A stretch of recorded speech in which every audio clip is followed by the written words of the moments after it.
The dumbest guy you know from Boston suddenly has turned into a quantum physicist when it comes to the deep analytics of convincing you that Drake Maye is the MVP of the National Football League. And I'm here to tell you that that simply isn't the case. 2 inches short, maybe less. Story of my life.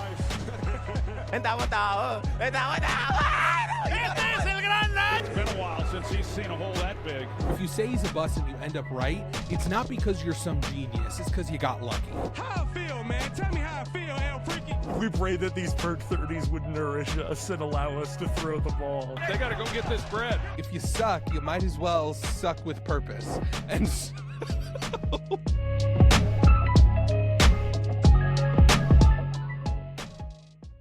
I'm the quantum physicist. It's me.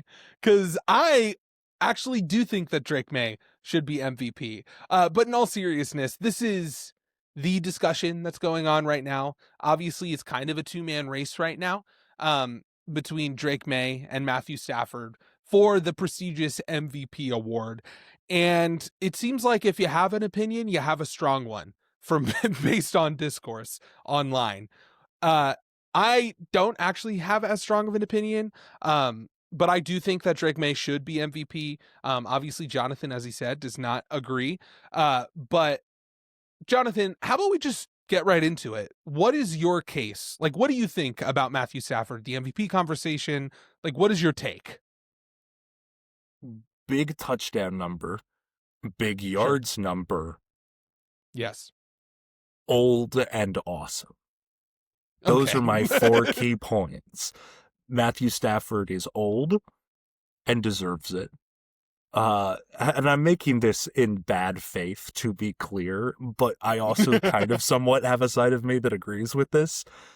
He's legitimately just awesome to watch play the position of quarterback. And I'm burying the lead somewhat. He leads the NFL in passing touchdowns by a country mile. And leads it in yards as well. Yeah, no, absolutely. I think the first question I have is what do you define MVP as? Do you think that it changes every season? Do you think there's a set definition that we should look at? Like what is that? What does MVP mean to you? MVP is a fluctuating thing. And so I am not going to attempt to get into the discussion because I don't think that there should necessarily, because of the nature of the award, be a definitive template for what it should be, because in doing so, you limit it one way or the other. Yeah. I personally see the MVP discussion as a season-long narrative. I actually see it kind of like a WWE, or let's not even say WWE, but a legitimate wrestling battle, a belt that you possess at the end of each week and has to be taken from you. Matthew Stafford took this belt at some point, probably about week 7 or 8 for me, and he had a hefty lead for a good portion of that. And despite the fact that Drake Maye has so tightened the race and perhaps even evened it, Matthew Stafford has held that MVP belt for so long that I can't just say, oh, well, Drake Maye's really close and he's right there and has made it neck and neck, and therefore he gets to swoop in and take it. Matthew Stafford, for me, has been the MVP in my mind, and it's not that I then close off the debate and say he can't have it taken from him, but there has to be a clear moment, a clear break. And when so many of the major, even if they're box score analysis, when so many of the major statistical categories cumulatively go his way, I just have to maintain it with him.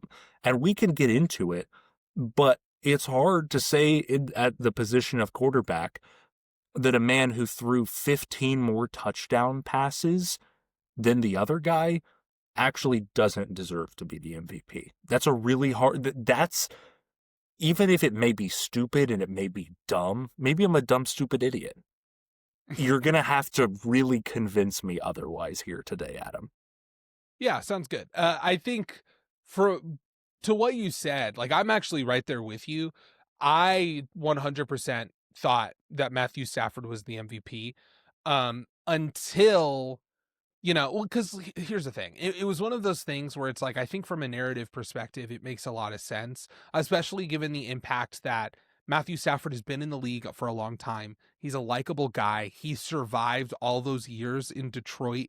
He then came to the Rams. They won their Super Bowl, and then they did a mini rebuild in which Matthew Stafford still looked good. You obviously had all the stuff with him. There was questions on whether or not he would even start in the season or play this season, and he came back and looked incredible. And nothing I'm going to say takes away from Matthew Stafford and the respect that I have from him. I just think that when we look at what the MVP is and we determine what value should look like, I think that it tells a broader picture. And while I am going to be using a lot of statistical analysis to make the case for Drake Maye, really what it boils down to is that this is a team that was picking third overall or fifth overall last year, if it wasn't for a bogus win against the Bills where they benched all their starters, was legitimately terrible. And I'm not saying it's all Drake Maye, but I think that Drake Maye and his development was the driving predominant force from a team that went from picking fifth overall in the draft to being second in the AFC and winning their division against a powerhouse like the Bills. And the other thing too is that, and I guess preseason, like, you picked, and this is what's funny about this, is because you picked the Patriots as your risers when we did that video, like, which team do you think is going to rise the most? And so a lot for of anyone, your points just was to be like, clear, that will potentially see this and accuse me of anti-Patriots, I was the one on this podcast who predicted that the Patriots would make the playoffs this season. More than me. And I think, and maybe that's a big reason why I'm in favor of Drake Maye, just because it was more surprising to me to see the season that the Patriots had. That's fair. But I think that Drake Maye simply has been more valuable. And I look at the passing yards and the touchdowns more as like, and like, the reason why I wanted you to present your case first is because I think that we can look deeper into those statistics in order to see like who's actually had more value. And so I'm going to get into that, if that's okay with you. 100%. Could I make one quick thing before you start? Yes. I don't know if you're going to bring up the statistic or not, so this could be speaking to you. It's not hinging on this fact. We do need to put a pin in one thing that I've been seeing from anti-Matthew Stafford and pro-Drake Maye people, and it's been the popular statistic floating around on my algorithm for the last week. Well, Matthew Stafford has 12 touchdown passes from the 1-yard line. Yeah, I don't care about Here's that. the thing. You could remove, I've seen this all over the place. Brother, remove every single one of those, and he still has more passing touchdowns than Drake Maye. Remove 12 legitimate touchdown passes, and he still has more of them than Drake Maye. So clearly you're not talking about that. I think that's a dumb argument. But that's, if you're going to accuse us of box score watching, it's funny to make a box score argument and then still be proven and he still has better statistics. So. Right. And I do, listen, so there is a part of my argument and some of the analysis that I've done that kind of hints at that, but it's way deeper and looks at the context of the situation and is not just as simple as like, oh, it was in the red zone, therefore it's easier, or at the 1-yard line. So the argument, so first off, Matthew Stafford does have more passing yards. Obviously, I'm not going to disagree with that.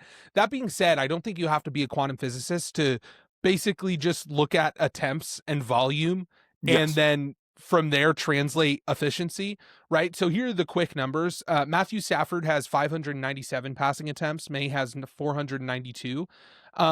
However, Drake Maye leads the league in yards per attempt at 8.9 compared to Stafford's 7.9, which again is really incredible. And then completion percentage, Drake Maye has rounded up 72% completion percentage to 65% from Stafford. Drake Maye leads the NFL. Matthew Stafford is 17th. And the biggest thing here, just to put this in perspective, is you compound completion percentage and yards per attempt.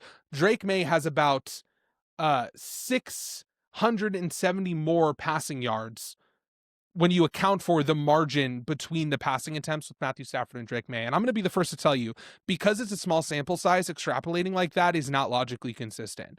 However, the reason I bring it up is to say that there is such a margin for error, given the fact that it's 672 passing yards, that I think it at least makes the point and is worth being said that based on his completion percentage over 18 games or over 17 games and his yards per attempt over 17 games, if we were to extrapolate that out, it's at least fair to say that Drake Maye would have similar, if not more, passing yards than Matthew Stafford. Is that fair to say? What are your thoughts on that general analysis?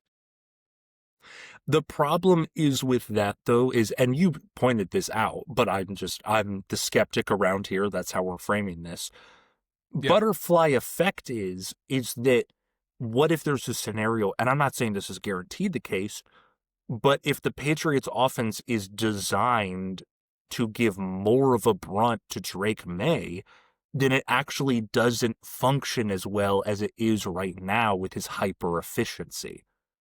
Sure, you get my point? Well, you can't just artificially say more pass attempts equals more yards, because you can't just randomly, like you said, extrapolate out like that, because NFL offenses are structured in a very specific way. Yeah, I guess like my point is that the extrapolation that I would be doing is the increase in attempts would be in the same manner that Drake Maye is currently getting those attempts, simply because Matthew Stafford, because we're basically increasing the amount of attempts to match Matthew Stafford in the way that he got those attempts. I will grant that to you, and I'll say that's why the brunt of because of how close it is and the clear number of attempts, I'm not basing this on like a 350, 400-yard difference in passing attempts. Right. I'm not basing this as, case closed. That's not anywhere near the top of my argument. And I also think that this is like the first argument I started with, but also isn't the most impactful, because Maye has more of a play-by-play impact based on basically every measure you can look at. So, and this is where, because again, I started this whole thing of looking at MVP like a month ago, thinking it's clearly Matthew Stafford. But I kept an open mind, built case, looked at the statistics, and realized, wait a minute, no, it's not. So like this was fighting my own bias, right? Let's start with QBR. Matthew Stafford has 109, Drake Maye has 113. EPA per play, Maye has 0.26, Stafford is 0.17. Pass EPA, Maye also leads in that stat and leads the league. Success percentage, Maye leads the league with is like third with 52.92% and leads Matthew Stafford. Maye has a 2.7% turnover worthy play rate compared to Matthew Stafford's 2.9, which is minimal, but it's still impactful. And then a completion rate on third down specifically, Drake Maye has a 63% completion percentage and Matthew Stafford has a 51% completion percentage. It shows the ability to complete passes on high leverage downs. And then these are the two things that I think are really important that not a lot of people have talked about, but on target percentage and then catchable percentage. On target percentage, Drake Maye has a 74.5% completion percentage, while Stafford has a 72.4% completion percentage. And the biggest thing I'll talk about, because a lot of people, whenever you use stats like that, they immediately discredit you and they're like, you just don't know ball, blah, blah, blah, blah, blah. You're making stuff up. EPA per play has determined MVPs in the last 7 of 9 races. And this isn't like a causal link. Like, it's not like the voters looked at EPA per play and that was their determining factor.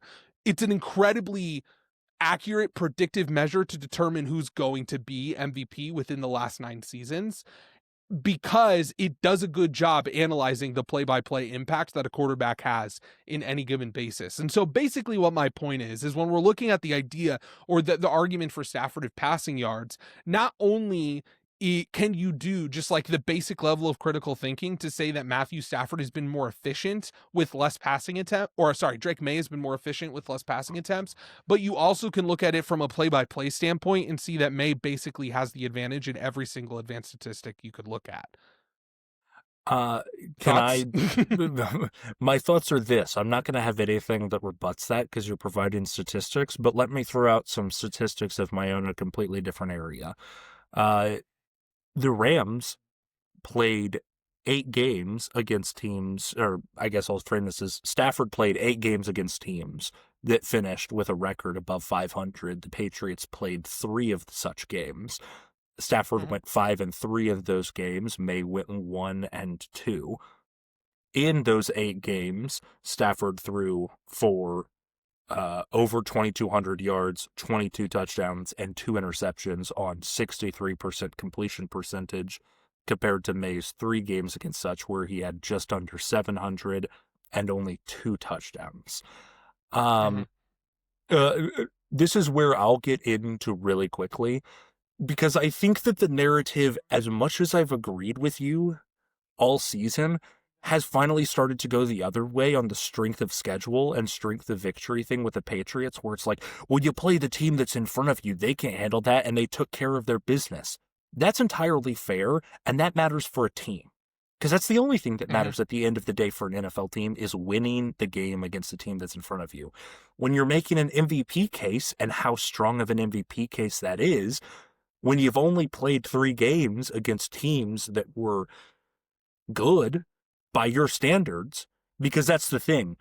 That's the logical flaw in the people that fight back against the strength of victory, is they say, well, it only matters if you win those games. But if you're looking at the teams that you played, or the games that you played against teams that won games, you played only 3 of them and you lost 2 of them. Yeah, I'm with you. I've done a lot of thinking about the strength of schedule and arguments. Okay. And basically, what the strength of schedule argument is doing is it's asking the question, how difficult was the passing environment that one quarterback had compared to the other? Is that fair?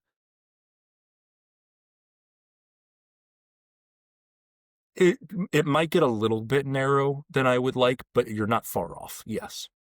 That basically what we're saying is that because of the defense, Drake Maye has had an easier time throwing the ball than Matthew Stafford and playing quarterback generally, right? Yes. Like, that's basically the idea.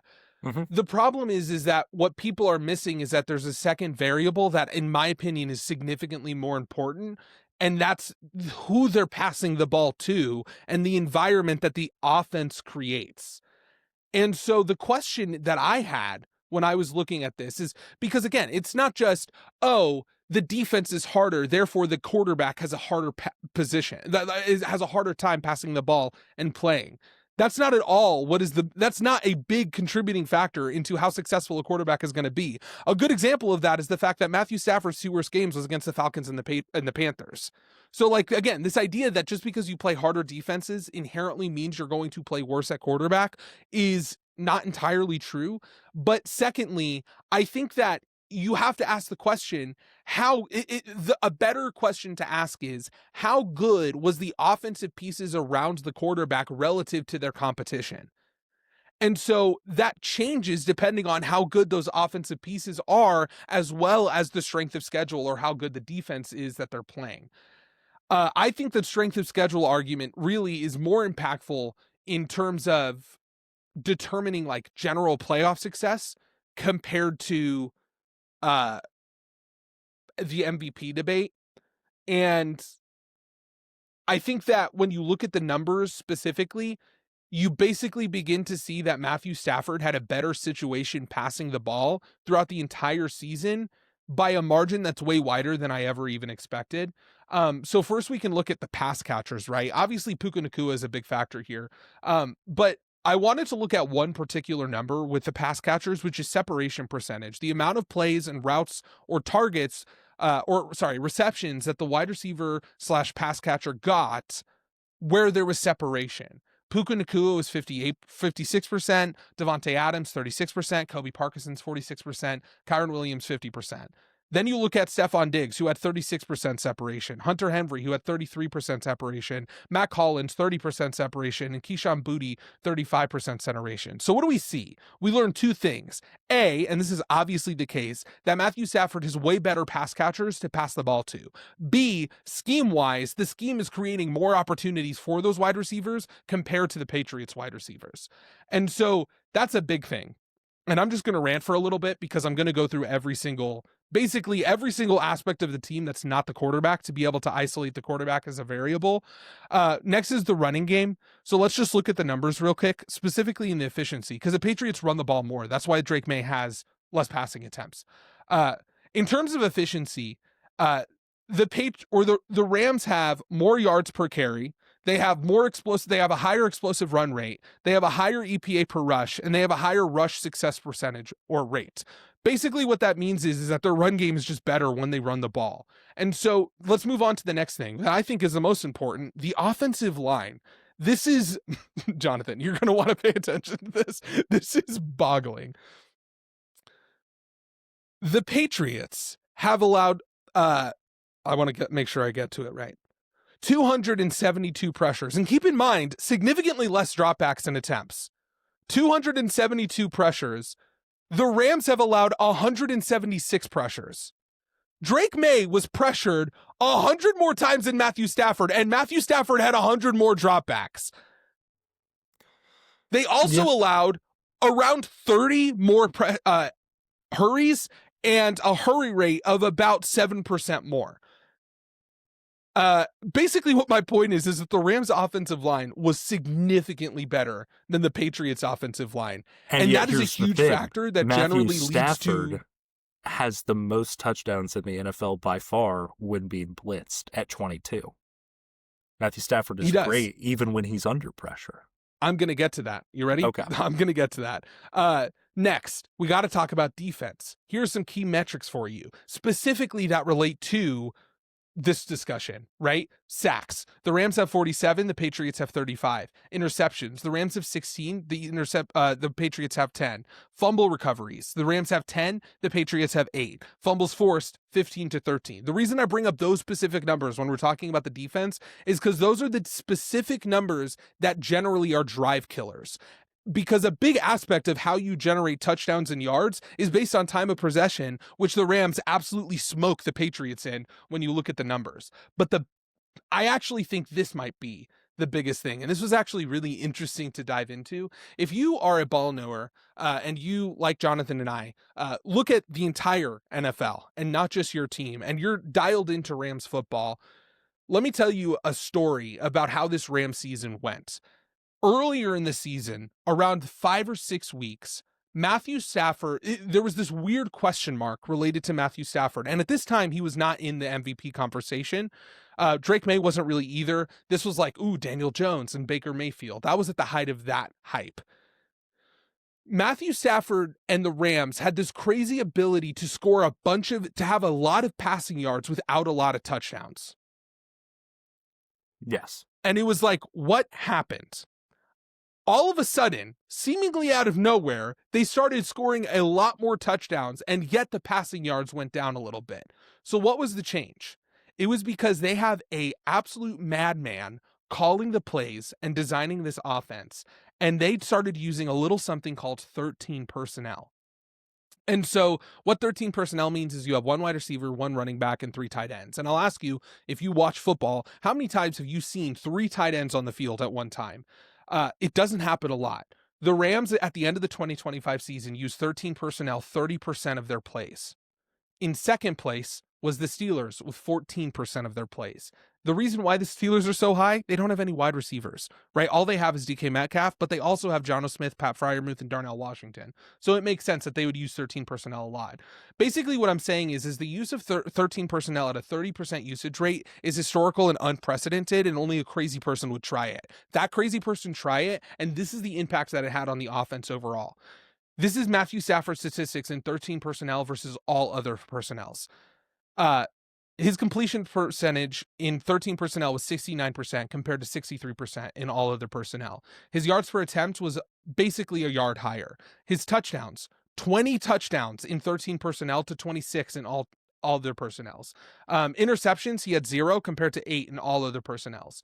EPA per play was 0.51. Jonathan, his EPA per play was 0.51 in 13 personnel versus 0.26 in regular in all other personnel. Every play that they run in 13 personnel gives them it adds half a point. Absolutely insane. His success rate was over 10 percentage points higher. Let's look at the advanced metrics, specifically in the red zone. His red zone touchdown percentage was in 13 personnel was 42% compared to 24% in compared to the rest. Third down conversion. His third down conversion percentage is 70% in 13th personnel compared to 38% in all other personnel. His blitz completion percentage was 72% compared to 59%, and his deep ball completion percentage was 45 compared to 42%. The point that I'm making is, and this is the biggest thing that I pointed out, Matthew Stafford had 126 plays in 13 personnel where he was passing the ball. That's 21% of his passing attempts. And 43% of his touchdowns came from that personnel grouping. 21% usage, 43% amount of the touchdowns. This specifically related to red zone efficiency. This is where I kind of get to like, oh, the 1 yard line. I do think that's a stupid argument. However, it is important to note that the Rams pass the ball in the red zone significantly more than the Patriots do in the red zone, and that is where the vast majority of the touchdowns come from. Yes. Can I make my counter argument to that? Yes, go ahead. That is, I think, and this is not what your argument is, but anyone who calls that stat padding is ridiculous because you don't know how relatively poor the Rams' short run game is.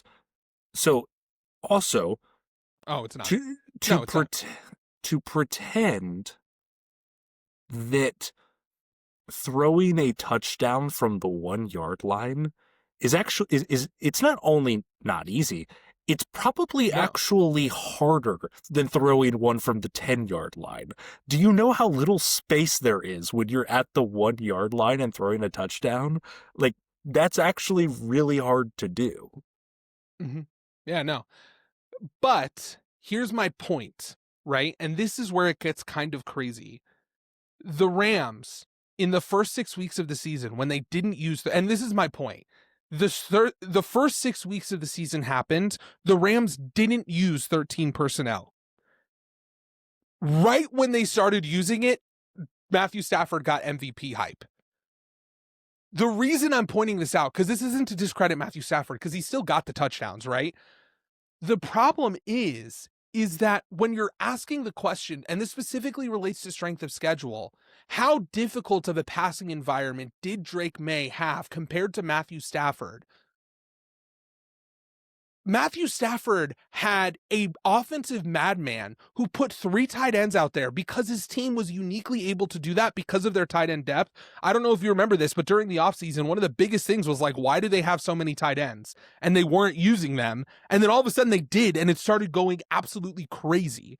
Yeah. My point is that, and this specifically relates to the touchdown number, simply because while you're saying, yes, I agree with you, 9 times out of 10, what you said is true. In 13 personnel, what it does is it forces a defense to get out of nickel, right? Which is a big advantage that defenses have had as of late into stopping, 5,000 yard seasons. And it forces the defense to go out of nickel, and it forces the defense to bring everything in. And 9 times out of 10, what that does is it leaves Davante Adams and Puka Nacua on a slant in the middle of the field, in which Davante Adams has made a Hall of Fame career doing.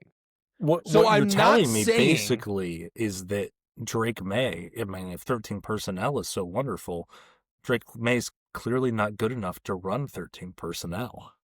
No, what I'm saying is that the Patriots don't have 3 tight ends they can reliably pass the ball to. But if they did, all of a sudden getting touchdowns would be a lot easier from a schematic standpoint. That Sean McVay basically revolutionized offense once again. Like, this isn't the first time that he's done that, and created a situation where now Matthew Stafford doesn't have to pass for as many times or for as many yards in order to create touchdowns. This was their go-to red zone play. It literally took them from a bottom 20 red zone efficiency team in terms of red zone efficiency to like a top 5 team in red zone efficiency. It was simply the implementation of this, and then that created opportunities for the wide receiving crew that was way better. The impact of all of this is simply just to say, Drake Maye does not have, when we're talking about quantifying value and how much value X player has compared to the other, one player has the best offensive mind in the game, doing something that is absolutely insane if you're paying attention to football, that like made a drastic difference on the effectiveness and the efficiency of their quarterback and of the offense as a whole. That is something that Drake Maye does not have. Okay. All right. That's fair. You've given me your 13 personnel route. Can I go on and establish a little bit more just to try and, Go ahead. win back some people that you've just won over? Because there might be people listening right now that are looking for an answer, and we are the devil and the angel on their shoulder, respectively. Yes. The Patriots' strength of schedule and strength of victory. Here's the thing. The statistics I'm about to provide are not what they were projected to be going into the season. These are the adjusted strength of schedules and strength of victories after the entire season has played out. Both of those statistics individually, they aren't the lowest for a hypothetical MVP winner. They aren't the lowest for a division winner. They aren't the lowest for an above 500 team. Mm-hmm. Their strength of schedule and strength of victory are the lowest of any NFL team since 2004. Any NFL team since 2004. Here's the thing. One, that's a shocking statistic in its own right. But that's not an anti-Drake Maye argument. In the sense of what I want to be clear is, like, the deck is kind of stacked against him. I'm almost being sympathetic to Drake Maye here in that the deck is stacked against him. But the thing is that sympathy doesn't win you MVP in the sense of the deck was stacked against him in terms of he has an inherent ceiling as to who he can play to try and make his case.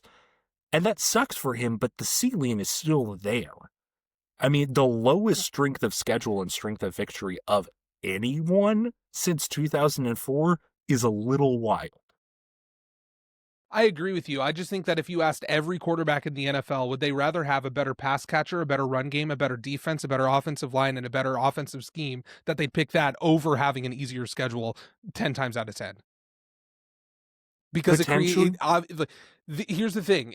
The question, again, it's not a question of did Drake Maye have an easy schedule? What that question is actually asking in this context of this discussion is, does Drake Maye have an easier time throwing the ball?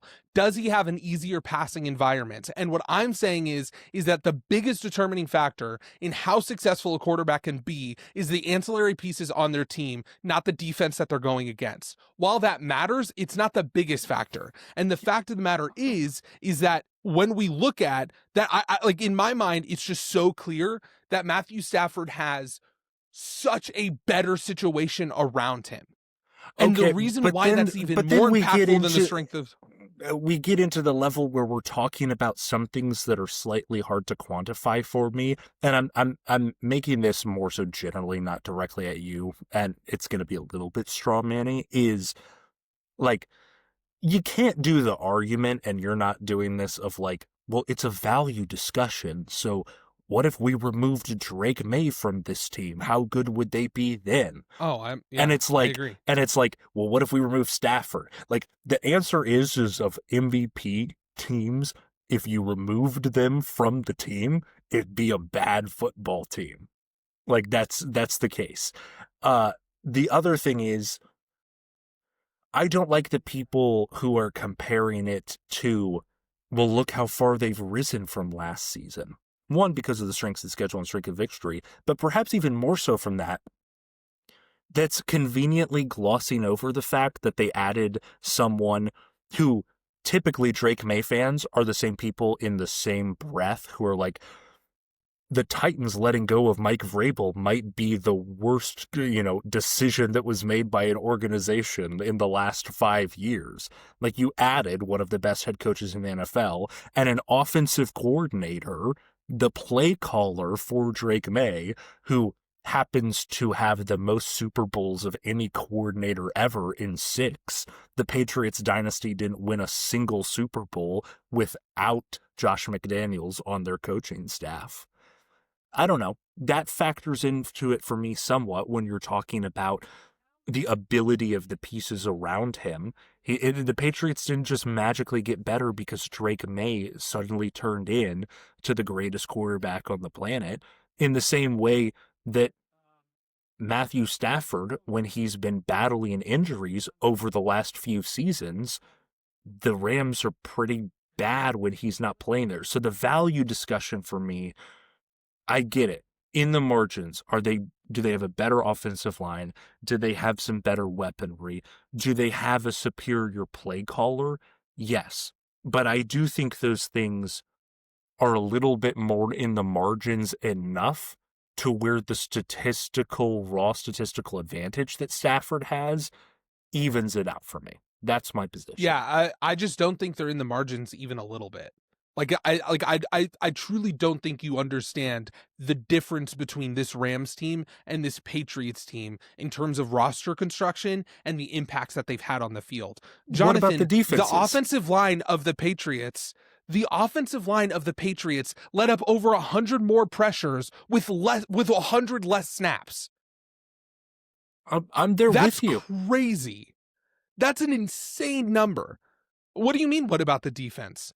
The Rams defense is significantly better than the Patriots in all of the ways that would impact the time of possession and the ability and the opportunity that Drake Maye and Matthew Stafford has to make an impact. They've forced a handful more turnovers. I'm not going to come out here and say I like some of the young, fiery pieces of the Rams, but I'm not going to get up here and say that the Rams defense is just miles ahead of the Patriots defense, which is an entire.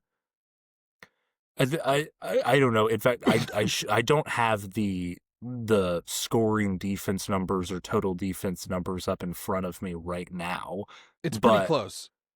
I mean, pretty close, entirely fair. But that's my point. Is like, I just think that there are more factors here that make it hard for me to quantify. Sure. So the problem is, so there's two things to that. The first thing is that, and this is where it's kind of funny because it might sound like I'm about to contradict myself, but I'm not. The unit as a whole has had a way easier schedule than the Rams. And that's why I'm saying when you give these numbers in that context, because when you're talking about units, I do think it matters to look at the strength of schedule. Like, I do think that that is something that you can determine. So basically what I'm saying is the Rams have played significantly harder offenses compared to the Patriots. In fact, the strength of schedule, when you look at it, really the bigger advantage, the biggest side of the ball that's had the advantage for the Patriots is the defense.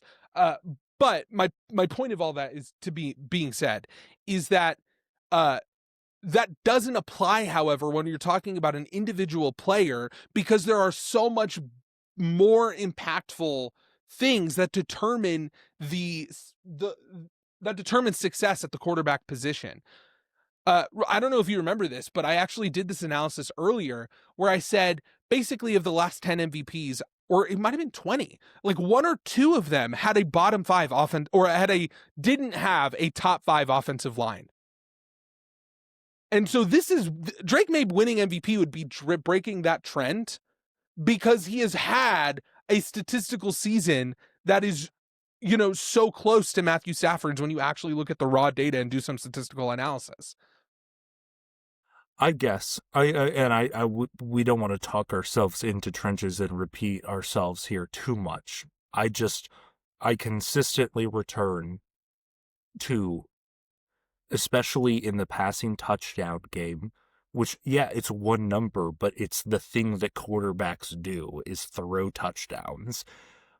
When the gulf is so wide, even when you factor in Drake Maye total touchdowns with rushing touchdowns, it's still a double-digit lead, or maybe a 9 lead. It may no, it's double-digit, I think, because it's 46 to 35 total touchdowns for Drake Maye. Uh-huh. The gulf that creates there when you lead by double digits in touchdowns, when you lead the league in passing, when you go 12-5 with a strength of schedule and a strength of victory that just vastly outdoes the guy that you were neck and neck with in a race with, I don't care about the surrounding pieces being superior to the other guy's surrounding pieces. I just don't. Okay. That's where I'm at. Crazy. And you weren't It's gonna just like there's no logic to that. There's just nothing. Let's just take out the biggest factor that determines how successful a football team is. Their roster and how good they are. Like that doesn't. That's like, fair, that's just ridiculous. but what's the argument there though? Because here's the thing: when we make that argument, though, is like, why is it that we get to make that argument? Because we're inherently limiting ourselves to a two-man race here. But it's like, Yes, we could say that about any guy, right? Like, that's the thing, is you're saying, what if Drake Maye, because we've crafted this by the nature of this discussion that not just ourselves are having, but everyone's having, we've crafted it into, there are these two guys. And if this guy actually had what this guy had, then his number, like the numbers would be flipped. And it's like, we only get to do that because of the artificial situation. Is because of the initial discussion that was presented, which is that of a strength of schedule, which is doing the exact same thing. That's my point. You can't quantify it. Yeah, what if the Rams had the strength of schedule that the Patriots had? How much better would Matthew Stafford's numbers be? You're doing the exact same thing. This is simply playing into that logic and saying, no, that it's in and of itself doing those hypotheticals. You have to, if you're going to do the hypotheticals, you might as well do them right and imply all of the factors. Like the strength of schedule argument, that is inherently what it is. You're saying if there was a different situation in which he got those numbers, then it would lead to a different result. You make a fantastic point, and I'm not entirely sure I agree with it, but here's the thing. If I go down that route and I become the complete hypothetical cynic, where I say that no hypotheticals matter, then what am I left with than just the raw data of leading the league in touchdown passes and passing yards? Everything I said at the beginning of this whole thing, which is the play-by-play impact, Drake Maye has had more of an impact, and that when you account for volume, Drake May has had better statistics. I hate you and I'm going to kill you. That's where I'm at. It's like, that's what I'm saying. I'm like, coming for your throat right you now. You can't eat or have your cake and eat it too. Like, either we play this hypothetical game, in which case you have to account for the hypothetical, not very real, not hypothetical reality that Matthew Stafford, in terms of every single variable that a team can control, that leads to offensive success, has not just an advantage, but a massive advantage. That in my opinion, and I think anyone who actually critically thinks about this will clearly understand, has a more of an impact on overall QB success. I completely agree with you. Like, that's where I'm at. My thing here is then, and this is a thing that no one can answer. Neither of us can answer this. I completely agree with you that Matthew Stafford has a better situation. I may think it's a little more in the margins than you do, but I haven't denied he has a better situation. Yeah. But then what am I denied the important? Basically, what am I supposed to do? How do you actually quantify where it's like, if those situations were then evened out, how am I supposed to quantify that in terms of, because your argument is by looking at play-by-play impact. But that is how you do it. That is the isolation that you have to do. That's why EPA per play is determined MVPs 7 out of the last 9 races. Because you have to look at those types. If you're going to eliminate, basically what I'm saying is, and this is the realization that I had and why I eventually went with Drake Maye, is because I'm with you. I agree with you entirely. And that's why I never really liked the strength of schedule argument, because it's entirely hypothetical. The problem is that I think Drake Maye clearly has the advantage even in the hypothetical, and everything you've said then eliminates basically the only real argument that you have, which is the strength of schedule thing. The strength of schedule is not the only thing. The only thing that I'm saying that I can actually really fall back on in a hypotheticalist world is the raw numbers of what Matthew Stafford has done. Do you remember what you said at the beginning of this? What? You said that the MVP, what determines an MVP, needs to fluctuate every year. Yes. You said that we shouldn't just be looking at one thing to determine MVP, and I 100% agree with you. Well, here's so then the the question is, why can't we just look at touchdown to interception ratio every year to determine our MVP? No, because I'm basing my touchdown to interception ratio on the fact that I can, one, watch Matthew Stafford play football and say, I think that's the MVP of the league. I can watch him beat good teams in pressure moments. I can repeatedly throughout the season watch him run an offense. I mean, heck, let's get silly with this and talk about the times when we have NFL mic'd up clips where Matthew Stafford is in the huddle brushing off Sean McVay because Sean McVay, through his play calls, is confusing the offense, and Stafford goes, please be quiet. Let me run this situation. Like, I just think that I get your EPA argument and your play-by-play impact. My point is that if we remove all of the hypotheticals, at the end of the day, that's why I think the play-by-play EPA analysis can be slanted, because the strength of schedule and the strength of victory is not a hypothetical. It's a real thing. And inherently, when you play inferior defenses and when your defense has to go up against inferior offenses, you're going to be put in a position where you're going to have the chance for higher efficiencies to succeed on a play-by-play level. Like, strength of schedule and strength of victory is not I just a hypothetical. wholeheartedly disagree with everything you just said. I just, that's why I don't like. It's not. It's not strength. The problem with the strength of schedule argument, because you are going back and forth between can we use hypotheticals and can we not use hypotheticals. But that's the strength of schedule argument. I have to make this point. The strength of schedule and strength of victory is a hypothetical if you use it to say, what if they were swapped? That's the hypothetical aspect. It's not a hypothetical to say that they played the lowest strength of schedule and had the lowest strength of victory of any NFL team since 2004. That's not a hypothetical. That's the reality. But you're using it to hypothetically discredit Drake Maye's impact. And in the same way that you're saying that the situation that Matthew Stafford has around him has hypothetically made his stats higher. Like, that, at the end of the day, is as equally hypothetical. I agree with you, but my point is, well, first off, I actually don't think it's hypothetical, and I feel like you've let me, like, I basically, like, trying to disagree with multiple things that you said, and in so far, like, contradicted myself. That's what I'm going buckshot. I'm attacking from multiple areas. By attacking one thing I say, you contradict the other. Because there are ways to quantify, and there is context, and I don't actually think that we should eliminate hypotheticals from this conversation, because it is a low sample size sport. And so you can't use statistical analysis across the way in order to determine which should be the MVP. But once again, you still haven't answered the question of which is more impactful, the defense you're playing or the offensive pieces that you have on your side.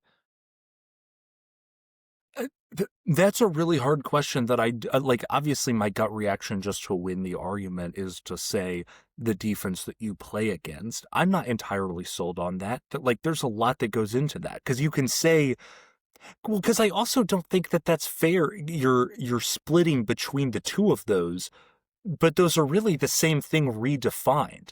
Because basically what you're saying, yes, they are. Because you're saying, would you rather have better pieces around you on offense, or would you rather be playing worse pieces on defense? That's the same thing in terms of that is the same thing, because you're saying you would rather have pieces that on offense are better than the pieces you play against on defense. Both of those things mean the same thing. So the Patriots may have, in a vacuum, the Patriots may have worse pieces on offense than the Rams. Yes. But what if the pieces that the Patriots are playing inferior defensive pieces, and therefore there's a larger margin between the Patriots pieces and the pieces that they play against? No, and I'm saying that is not the case based on the analysis that I provided. What I'm saying is that both of these are factors, that it's not just strength of schedule, that alone does not tell the full picture of the ease and of the pass environment. And like, if you couldn't tell, the quarterback is playing we're debate kids, folks. if you couldn't tell. Yeah, we are.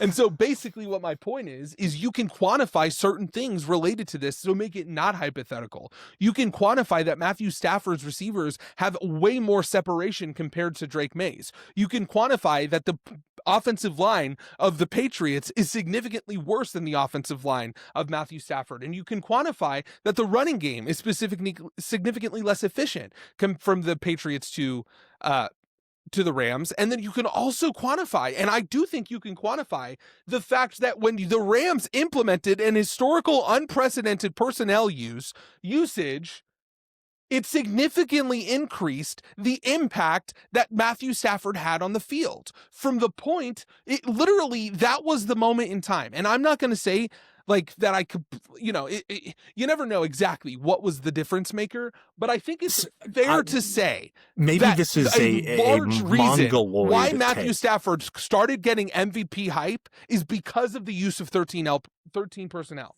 He had 20 touchdowns in 13 personnel and 26 in every other usage. 43% of his touchdowns came from one personnel grouping, and the reason why that's important is because it's historical and unprecedented and driven by an offensive mind that outmatches Josh McDaniels in every single way.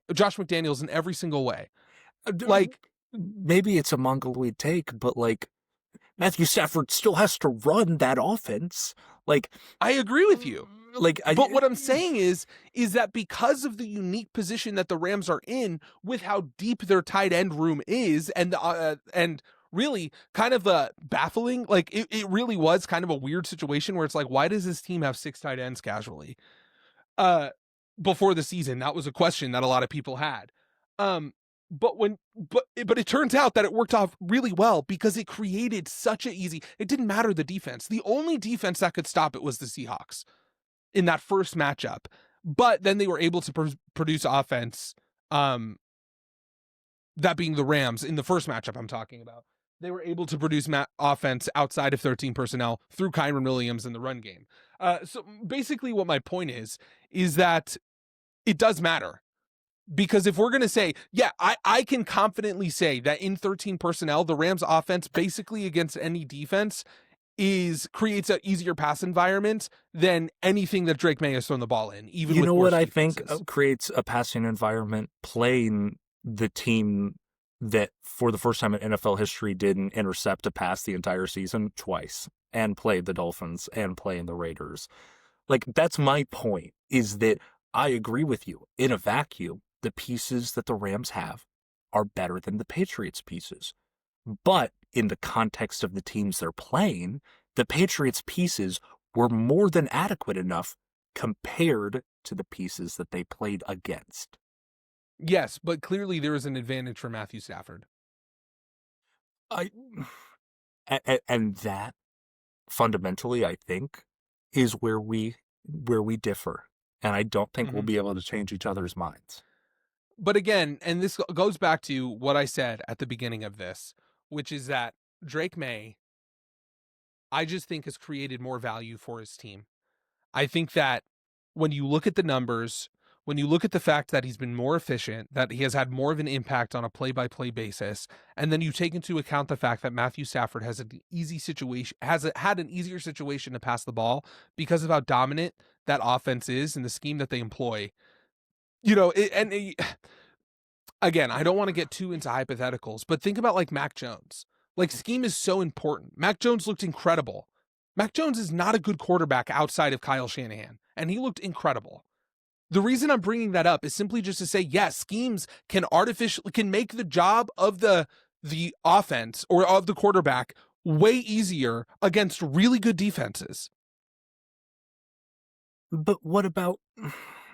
This is where I get into like you're hypothetically removing Matthew Stafford or Drake Maye from his position, and then I hypothetically remove Matthew Stafford from his position, where it's like it's not every quarterback in the same way it wouldn't be every quarterback for Matthew Stafford, but we can play this game of, the scheme is really important. And again, that's where I throw in, I'm not going to contradict myself just for the sake of the argument and say that